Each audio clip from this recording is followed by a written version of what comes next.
Assalamualaikum warahmatullahi wabarakatuh. Nama saya Nikita Intania, saya dari Fakultas Ekonomi jurusan Akuntansi. Kerangka dasar ajaran agama Islam. Sebelum masuk ke materi inti, saya akan menjelaskan sedikit apa itu kerangka.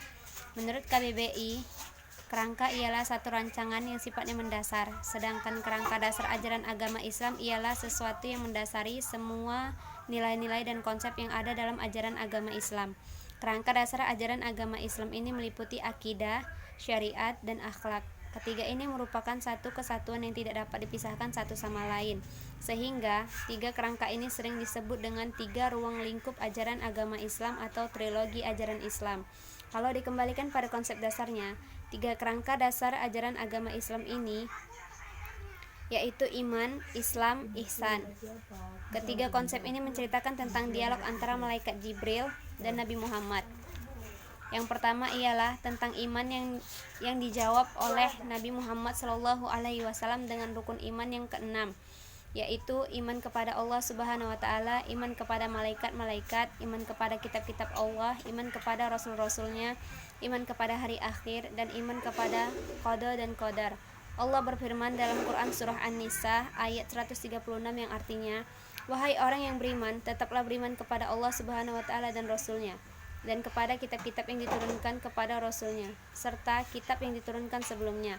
Barang siapa yang ingkar kepada Allah Subhanahu wa taala dan malaikatnya, kitab-kitabnya, rasulnya, dan hari kemudian, maka sesungguhnya orang itu telah sesat sejauh-jauhnya." Berdasarkan fondasi keenam rukun iman, maka keterikatan setiap muslim kepada Islam seyogyanya adalah: 1. Meyakini bahwa Islam adalah agama terakhir. Yang kedua, meyakini bahwa Islam adalah agama yang benar di mata Allah. Yang ketiga, meyakini Islam adalah agama yang universal dan berlaku untuk semua manusia.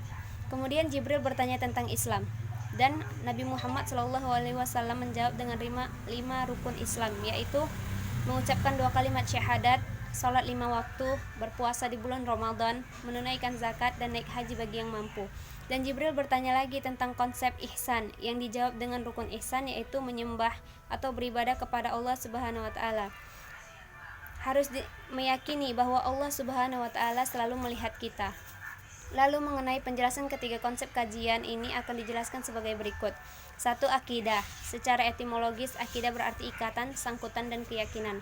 Secara teknis, akidah merupakan keyakinan atau iman yang menjadi fondasi kerangka dasar ajaran Islam. Akidah juga merupakan sistem keyakinan Islam yang mendasari seluruh aktivitas kehidupan manusia, yang dibangun atas dasar 6 keyakinan atau yang disebut rukun iman.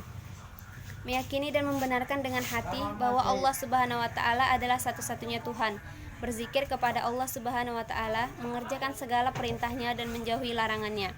Iman juga tidak hanya diwujudkan dengan keyakinan hati semata. Dalam hal ini Al-Quran telah menjelaskan dalam Quran surah An-Naml ayat 14 yang artinya, "Dan mereka mengingkarinya karena kezaliman dan kesombongan mereka, padahal hati mereka meyakini kebenarannya. Maka perhatikanlah betapa kesudahan orang-orang yang berbuat kebinasaan." 2. Syariat. Secara etimologis, syariat berarti jalan menuju ke sumber air yang diyakini jalan arah sumber pokok bagi kehidupan. Adapun secara terminologis, syariat berarti semua peraturan agama yang ditetapkan oleh Allah Subhanahu wa taala untuk kaum muslim, baik yang ditetapkan dengan Al-Quran maupun sunnah Rasul. Dari penjelasan sebelumnya dapat dipahami bahwa kajian syariat tertumpu pada masalah aturan Allah Subhanahu wa taala dan Rasulnya atau masalah hukum. Aturan hukum ini mengatur manusia dalam berhubungan dengan Tuhannya atau hablum minallah, dan aturan manusia berhubungan dengan sesamanya atau hablum minannas.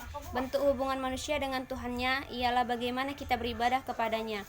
Bentuk hubungan manusia dengan sesamanya ialah melalui perkawinan, pembagian warisan, ekonomi, pidana, politik, hubungan internasional, dan peradilan.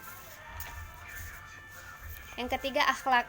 Akhlak berasal dari bahasa Arab yaitu al-akhlak, yang merupakan bentuk jamak dari kata khuluq, yang berarti budi pekerti, perangai, tingkah laku, atau tabiat. Al-Ghazali mendefinisikan akhlak sebagai suatu sifat yang tetap pada jiwa yang daripadanya timbul perbuatan-perbuatan yang mudah, yang tidak membutuhkan pikiran. Akhlak merupakan konsep kajian terhadap ihsan. Ihsan juga merupakan ajaran tentang penghayatan akan hadirnya Tuhan dalam hidup. Ihsan merupakan puncak tertinggi dari keislaman seseorang. Orang yang mencapai predikat ini disebut muhsin, seperti yang ditegaskan Nabi Muhammad SAW dalam sebuah hadisnya. Sesungguhnya aku diutus hanyalah untuk menyempurnakan akhlak mulia. Sekian dan terima kasih. Nggak boleh dari 5 menit berarti ini.